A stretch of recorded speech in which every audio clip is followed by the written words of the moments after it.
Hi, this is Marcey Rader, your productivity lead at RaderCo.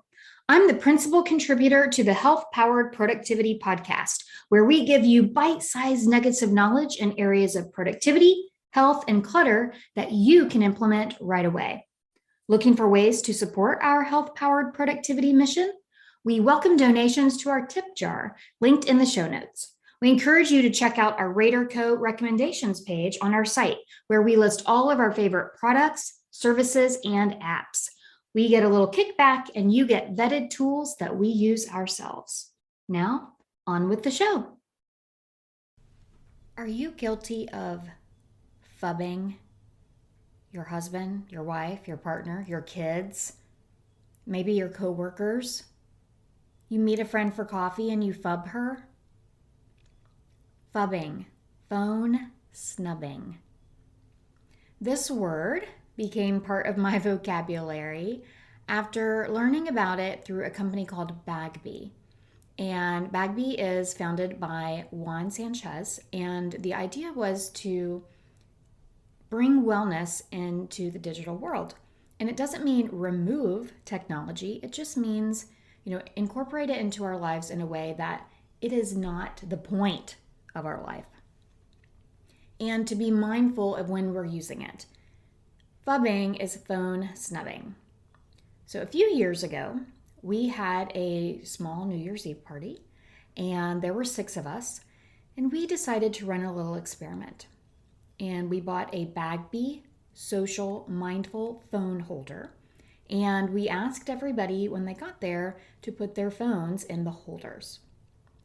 And the first couple put their phone immediately in the holders, and the second couple, the wife had 2 phones. She put her phones in the holder. The husband wasn't quite on board in the beginning. He was like, "Oh, I'll just keep it in my pocket." And we're like, "No, it's everybody's just gonna put it there." And he did it. He didn't love it, but he did it.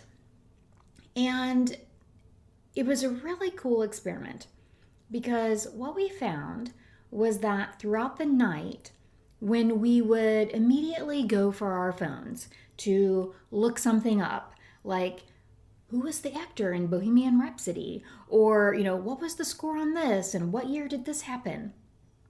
We didn't. And you know what? It didn't even matter. None of those things mattered, or we tried to figure it out with our collective brains without going to what my friend Billy calls the Googler. Instead, we just ended up, discovering who the most horrible person was at Cards Against Humanity. So the next day, I, sent a text out to my friends and asked them how they felt about this phone-free experiment. And my friend Billy sent a very long email about 10 days later because he wanted to really think about it. And it was so good. His email was so good. First, I said, "You need to be a writer." And secondly, I said, "I need to write a blog and put this in it." And that blog will be linked to in the show notes with everything that he said.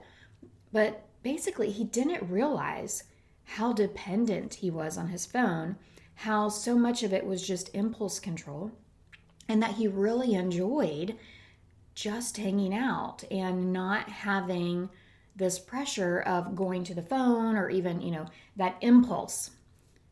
So after this experiment, my husband, who before then, and even still now, a lot of times, always had his phone or his tablet on him, he said, "Let's start doing phone-free Friday nights."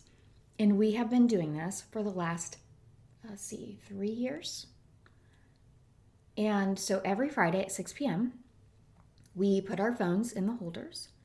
And it doesn't mean that we can't get to our phone, because sometimes, like if he has a disc golf tournament on Saturday, he might need to check in on Friday night. But we go over to the holder and we do whatever it is that we need to do, text whoever it is that we need to text, and then we go back to the couch or whatever it is that we're doing. But we have been doing that every Friday since then. The phone holder is up in our house. We have some friends that immediately will put their phone in the holder. They know exactly what it's for. We have others that don't, and we don't force people to, but it is front and center in our house. Think about a time that you can create in your life that is phone free. Could you have phone free dinners every night? I mean, we definitely do not have our phones on the table when we're eating, never. And, but could that be something that your family does or that you do with your partner? One of the things that I saw several years ago when I was in Asheville, North Carolina, we were at our favorite coffee shop drinking. We were at High Five Coffee drinking the Diablo, which is an amazing coffee drink. And I believe there were 4 or 5 couples, including us. And I looked around at one point, and every single couple was looking at their phone and not talking. And the couple that sat beside us, we actually never heard them say anything to each other the whole time they were there. And on Sundays, Kevin and I do a weekly family meeting, and sometimes we'll do it at a coffee shop. And often I'll take my laptop because I need to look at, we're looking at our calendar and our finances and doing, a lot of different things on it. And every once in a while, I'll just take my phone instead. And I actually feel like I want to tell people we're having our family meeting here because we're both looking at our phone, but we are engaged and talking to each other because we have our goals on the phone. But it just made me sad. It made me sad to see all of these couples and nobody was talking to each other. So I just became more aware of these phone-free times. My phone-free personal time is in my infrared sauna. The first year that I had my sauna, I would take my phone in there because I love calm.com as a meditation app. And I would do a meditation in there, or I do breathing exercises, and it was just too easy to also quickly look something up if I, had a random thought, a squirrel thought. So for over a year, I have been phone free in my sauna. I have a little pad of paper in there with a pen, and if I have a thought, something I need to look up, I just quickly jot it down. And I don't wear my watch in there, so I'm not tempted to ask Siri on my watch. So that's my phone-free time. I also started doing, not phone-free, but as close to it. It's still analog. I belong to Vistage International. It's a peer advisory group, and once a month we have all-day meetings. And I found that when I would wear my Apple Watch, which I love, I would look at it more.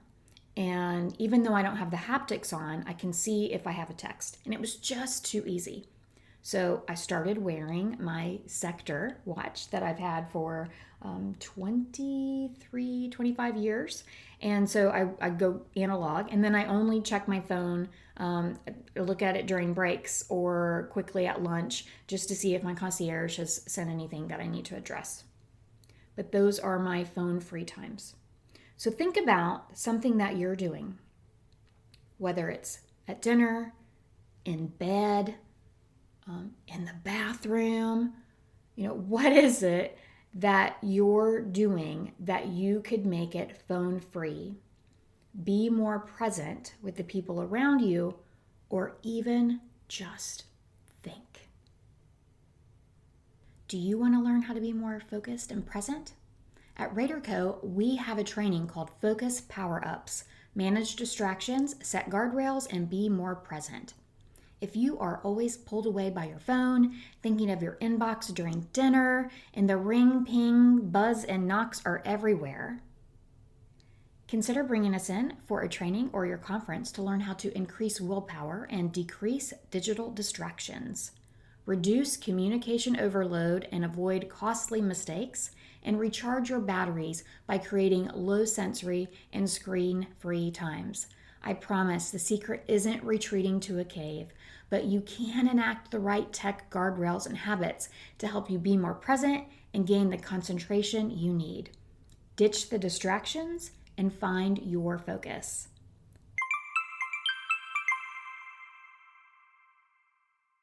Thank you for listening to the RaderCo Health-Powered Productivity Podcast. Please subscribe, leave a review, and forward this episode to at least one person you know could benefit. And can I ask a favor?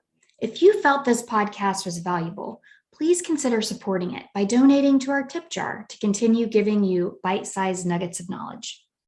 And get your sneak peek of my latest book, Work Well, Play More, Productive, Clutter-Free, Healthy Living, One Step at a Time, with the novice behaviors from Chapter 1 that includes how to deal with all those rings, pings, and buzzes, how to declutter your digital desktop and why it's important, and how to play hide and seek with your food to help with portion control.